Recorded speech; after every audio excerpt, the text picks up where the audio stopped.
Hey, what's going on, all my friends out there? I'm Jakejames Lugo, and welcome to Gamers with Gains. So let's talk about the Infinite Warfare beta that happened or just started recently not too long ago. I was able to stream the Infinite Warfare beta on Twitch TV. Again, there'll be links in the description box to my Twitch TV so that way you guys can tune into my streams.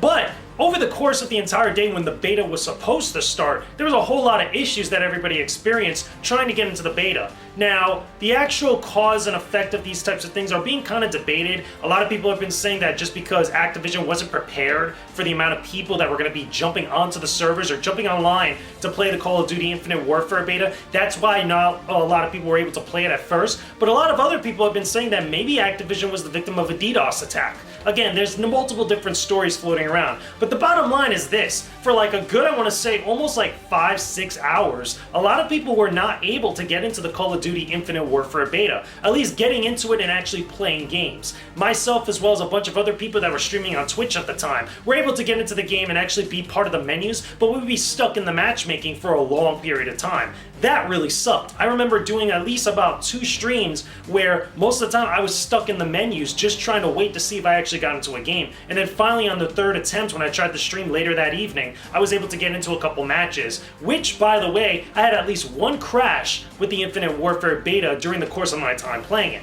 So it was really kind of crazy, like all the different stuff that was happening. A lot of people were visibly pissed off on Twitter, on other forms of social media like Facebook, same thing on Twitch. People were in the comments section, or at least in the chat of videos and on Twitch streams, actually saying like how upset they were at Activision for everything that was happening. It was funny enough too that Activision, or at least the guys over at Activision that were developing Infinite Warfare, were blaming PlayStation or blaming Sony at the time because of maintenance that was going on. But then other people started focusing blame back on Activision. It was all over the place, back and forth.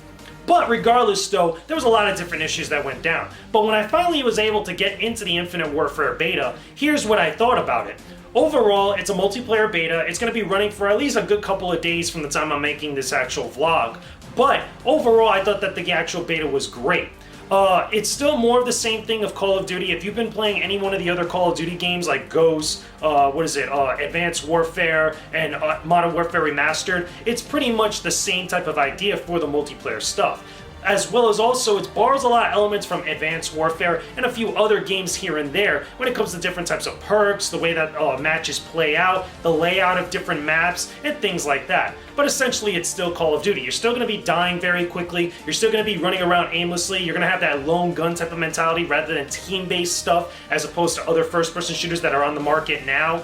Overall, okay, Infinite Warfare is still Call of Duty at its core. So if you're not really a fan of Call of Duty, whether it's single player or multiplayer, or if you've been playing a lot of Destiny or Halo, or you're just diving into Gears and such, and you're really kind of against Call of Duty, there really isn't anything there for you. What I'm really interested in seeing is that when the game finally comes out, and hopefully I'm reviewing the game on the Koalition.com, I'll be able to see how the single player campaign plays out. I remember seeing the actual, trailer of the game over at E3 when I went last June, and it was really appealing to me. It looked kind of cool and interesting, like the types of stuff that they were doing for the single player campaign, and you get a little bit of hints of that in the multiplayer maps. There's a map where you're actually in space and there's like all this kind of like low gravity and such, so when you kill somebody, their body starts floating around. And what's even crazier is that as you're running around, sometimes you can mistake the dead bodies for actual people running around trying to kill you and stuff. So that was pretty interesting and neat as far as like the aesthetic and the visuals and the way that there was a lot of attention to detail